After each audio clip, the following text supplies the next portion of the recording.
Hi everyone, this is the final episode of Season 2 of Marketing Ninja Unleashed, and in this episode I'm diving into the power of engaging all 5 senses in your marketing, why startups need to prioritise systems and processes from day 1, and how mapping out your customer journey makes growth easier, especially when you look at it from your perspective, but also through your customer's eyes. We also discuss how you can avoid common pitfalls with marketing and website agencies, and why creating this podcast has been such a rewarding journey over the last 2 seasons.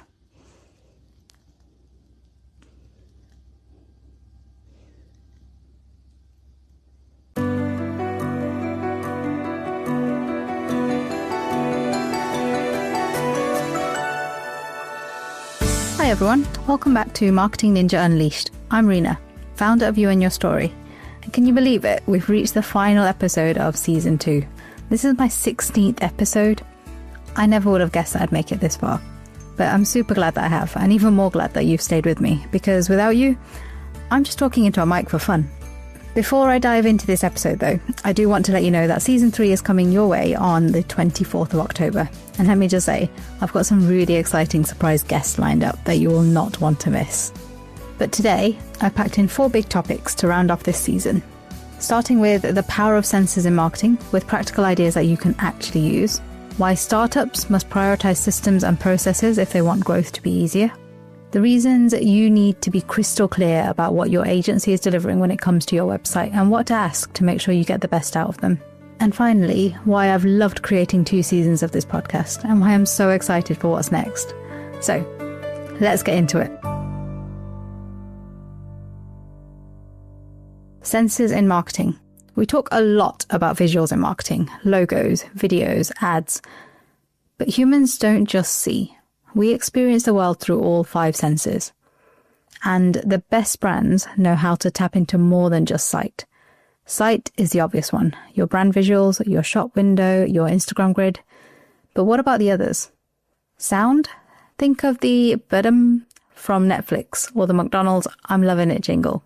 Are there any specific sounds, songs, slogans that you could be saying or using when it comes to your marketing? If you're an estate agent, for example, have you thought about a sound that plays every time a customer walks in and out of your office? Or your voicemail message when you're not in? How do you come across? Do you have something that they can remember you by? Smell. Now this one can be harder, but with a bit of creativity, anyone can do it well. An easy one is a bakery. The smell of fresh bread does more than selling any flyer. But even beauty salons and hotels can use scent strategically. Using a signature candle or diffuser in your waiting area creates an association that people carry with them long after they leave. I had a great example when I went to Amsterdam earlier in the year. The hotel that we stayed at had a signature scent. When we checked out, they gave us a tiny little bottle that we could take back with us, just in case we wanted to spray our room and remind ourselves of the hotel itself. It was really lovely, and I have used it every so often. Touch. This one works better for businesses that are selling physical items, but service businesses, think about your collateral. Estate agents, solicitors, accountants, even marketers, think about the feel of the brochures that you hand out. Are they flimsy and forgettable? Or do they feel premium and worth keeping? I absolutely love my business cards, and I know exactly what reaction I want when I give them out. It's, ooh, that's a nice business card. It feels really nice. And I always get that reaction because I went for a super soft touch, matte finish, rounded corners, and incredibly thick style for my business cards. Because I'm about quality and leaving my customers feeling great.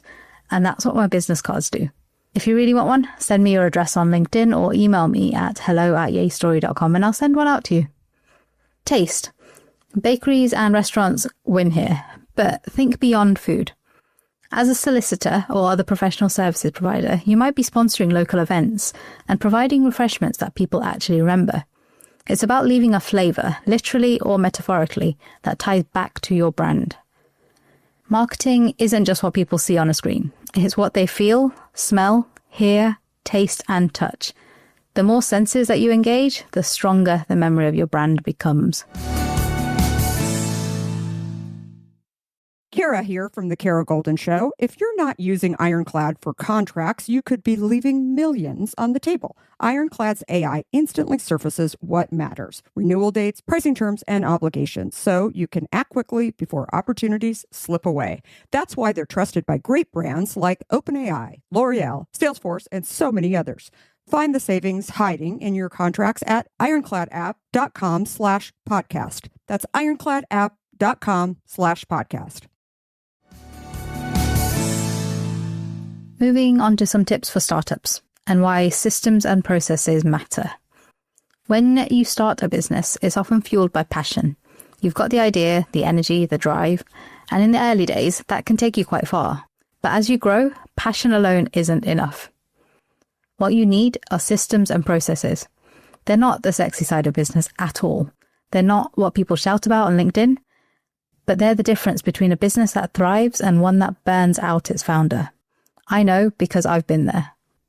When I started You and Your Story, I thought being successful meant carrying everything on my shoulders. I believed that if I let things go, things would slip. Instead, the opposite happened. When I started documenting processes, finding software, tools, and people to help me free up time and focus on what I could do, I felt a weight lift. That's when opportunities opened up. The same lesson applies to any founder. Systems do not slow you down. They free you up. One of the most powerful things that you can do early on is map out your customer journey. But you need to remember that you and your customer see the journey very differently. From your side, you're thinking about funnels, marketing campaigns, leads, conversions. But your customer? They're thinking about problems, feelings, trust, and whether you're the right solution for them. If you only see the journey through your lens, you'll miss the gaps. You'll build systems for yourself, but not for the people who matter the most, your customers.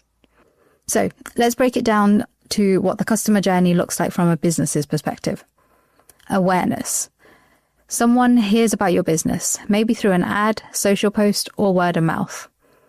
Interest. They click on your website, follow your socials, or read your content. Consideration. They compare you to competitors, maybe sign up to your email list, or download a free guide. Conversion. They buy, they book something, or they sign up. But it doesn't stop there. Then you've got retention. You deliver, and hopefully they stick around and buy again. Advocacy. They tell others, leave reviews, or refer new customers. From your point of view, it looks neat and tidy. It's a funnel, or a loop, but that's not how customers actually experience it. So let's flip that. What does it feel like for your customer? Starting with recognition of a problem or desire. They're not thinking, I'm in the awareness stage. They're thinking, my sink is leaking. Or, I wish I felt more confident in my clothes. Searching for solutions, it might be Google, asking a friend, scrolling on TikTok. They're looking for reassurance that somebody gets them. The first impression of your brand will be when they stumble across your website or see an ad. Straight away, they're judging you. Do you look trustworthy? Do you understand my problem? Do I like the way you talk? Comparison shopping, they're not just looking at you. They're checking 2 or 3 others out. Who's clearer? Who feels more human? Who looks like they'll deliver? Decision making. Price plays a role. Yes, definitely. But so do testimonials, social proof, and the confidence they feel when dealing with you. Onboarding or buying experiences. Is your checkout clunky? Is your onboarding actually clear? Customers want this stage to be smooth and simple. If it's a hassle, they'll regret the decision instantly. Delivery. Does what you promise match what you deliver? This is where trust is either built or broken. Aftercare. How do they feel once you've got their money? Do they feel forgotten or valued? Or like you actually care that you want them to come back? The key difference is that a customer's journey is emotional, not just transactional. And your systems need to reflect that. So, how do you put this into practice? Start by mapping out the 2 journeys side by side. For every business step, awareness, interest, conversion, etc., ask, what is my customer thinking and feeling here? Then design your process to bridge the gap. Write down your version of the funnel: awareness, interest, consideration, conversion, retention, and advocacy. Now, write down your customer's journey: problem searching, first impression, comparison, decision-making, onboarding, delivery, and aftercare. Compare the two. Where are you aligned? Where are you missing the mark? Create a system for each stage. For example, at the awareness stage, you could be running a Facebook ad. Your customer could be scrolling late at night after a tough day. Does your ad copy sound like you get their frustration? Or does it sound like another generic sales pitch? Make sure you've got a clear content plan so people find you consistently. Consideration. You're sending a follow-up email. Your customer is busy. Inbox is overflowing. Is your email actually short, clear, and written in a human tone, or is it filled with jargon? Does it answer the questions that they have? Conversion. You've got a form on your site. Your customer is on their phone. Is it quick and mobile friendly, or are you asking them for 20 unnecessary details? Using tools like Calendly or Stripe to make buying easy will make a huge difference.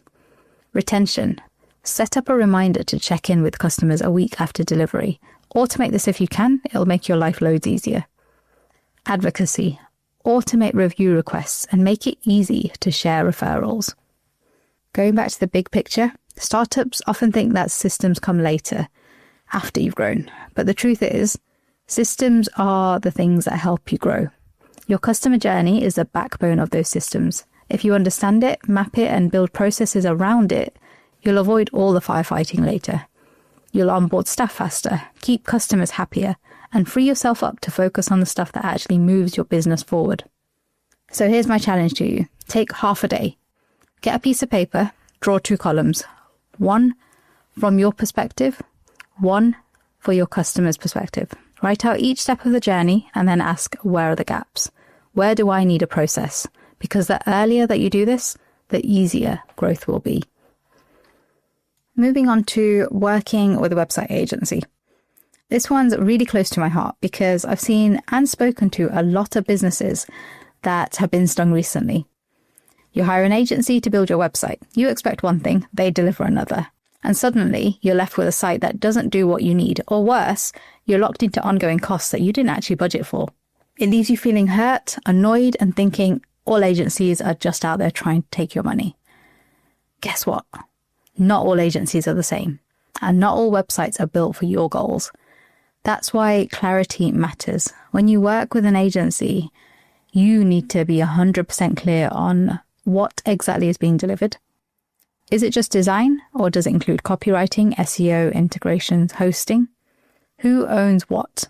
Do you own your own URL, website, and its content, or does the agency?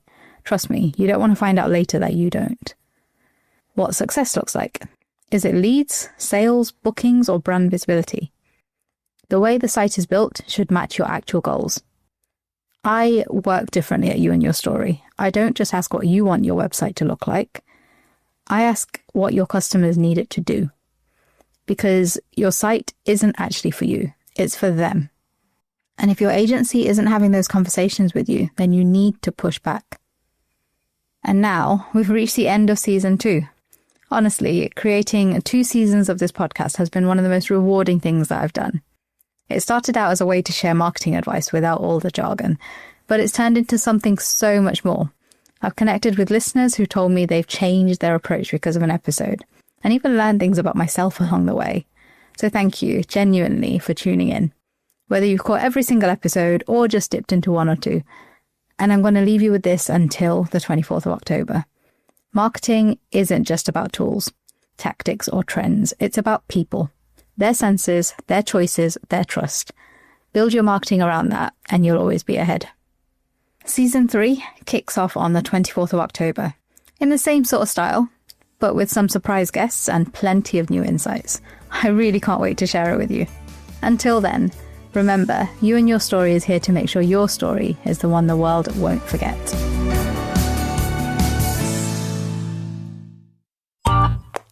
This has been a Monkey Pants Productions podcast.